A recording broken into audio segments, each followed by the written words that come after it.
फसलों की पर्याप्त वृद्धि, पैदावार और गुणवत्ता के लिए पोषक तत्वों की आवश्यकता होती है। प्रकृति में स्वाभाविक रूप से 16 पोषक तत्व पाए जाते हैं जो पौधे के लिए बहुत ही जरूरी होते हैं। इन पोषक तत्वों के अभाव में पौधे अपना जीवन चक्र पूरा नहीं कर पाते। आज की खेती की बदलती आवश्यकताओं की पूर्ति के लिए किसान विभिन्न प्रकार के रासायनिक एवं जैविक उर्वरकों को फसल के अच्छे उत्पादन के लिए जमकर उपयोग करते हैं, परंतु ज्यादातर किसान इनके उपयोग की समुचित जानकारी न होने से उर्वरकों का उपयोग सीमा से अधिक या प्रतिकूल परिस्थितियों में करते हैं, जिससे किसान को फायदे की जगह नुकसान का सामना करना पड़ता है। जिस तरह हमारे शरीर को संतुलित मात्रा में भोजन की आवश्यकता होती है, उसी प्रकार जमीन को भी स्वस्थ फसल उत्पादन हेतु संतुलित मात्रा में उर्वरकों की आवश्यकता होती है। किसी भी पोषक तत्व की या उर्वरक की कमी या अधिकता दोनों ही फसल के लिए नुकसानदायक सिद्ध होती हैं। इन पोषक तत्वों के आपसी संबंध से पौधों पर सकारात्मक और नकारात्मक प्रभाव पड़ता है। फसलों की वृद्धि पर अच्छा या बुरा प्रभाव ज्यादातर मिट्टी के प्रकार, मिट्टी की गुणवत्ता के मानक जैसे पीएच, ईसी, ऑर्गेनिक कार्बन के साथ ही मिट्टी के अन्य मूलभूत गुणों जैसे उसके भौतिक, रासायनिक और जैविक गुणों पर भी निर्भर करती है। फसलों की समुचित उत्पादन के लिए पोषक तत्वों के स्रोत जैसे रासायनिक या जैविक उर्वरक, उनकी मात्रा, गुणवत्ता और उसे प्रयोग करने का तरीका, मौसम, तापमान आदि भी महत्वपूर्ण होते हैं। कृषि विशेषज्ञों ने पोषक तत्वों के बीच की सहक्रियता अर्थात आपसी निर्भरता को स्पष्ट किया है। उनमें से कुछ बिंदुओं पर हम चर्चा करेंगे।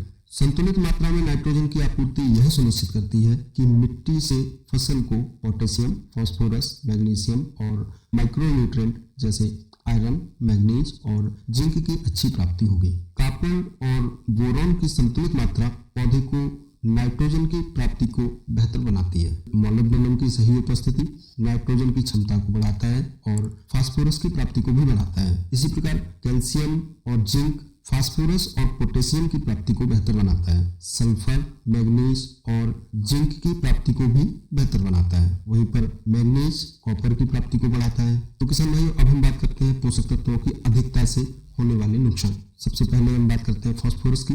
फास्फोरस की अत्यधिक मात्रा आयरन, मैग्नीज, जिंक और कॉपर की प्राप्ति को कम कर देता है, अर्थात हमारे खेत में इन तत्वों की उपस्थिति होने पर भी पौधे को ये सही तरीके से प्राप्त नहीं हो पाते हैं। नाइट्रोजन की अत्यधिक मात्रा phosphorus, potassium, calcium, magnesium, iron, zinc और कॉपर की प्राप्ति को कम कर देता है। अभी एक तत्व की अधिकता से 4 से 5 तत्वों की जो पौधे को ग्राह्यता है उस पर असर पड़ जाता है। यहीं पर पोटेशियम की बात करते हैं तो पोटेशियम की अत्यधिक मात्रा मैग्नीशियम और कैल्शियम के इंटेक को कम कर देता है। कैल्शियम की अत्यधिक मात्रा जिंक के इंटेक को कम करता है। आयरन की अत्यधिक मात्रा अगर हो जाती है तो ये जिंक के इंटेक को कम कर देता है और वहीं पर अगर जिंक की अत्यधिक मात्रा हो जाती है तो ये मैग्नीज के इंटेक को रोक देता है। तो किसान भाई, अब बात आती है कि कैसे पता लगाएं कि हमारी फसल को किस उर्वरक की कब और कितनी मात्रा की आवश्यकता है।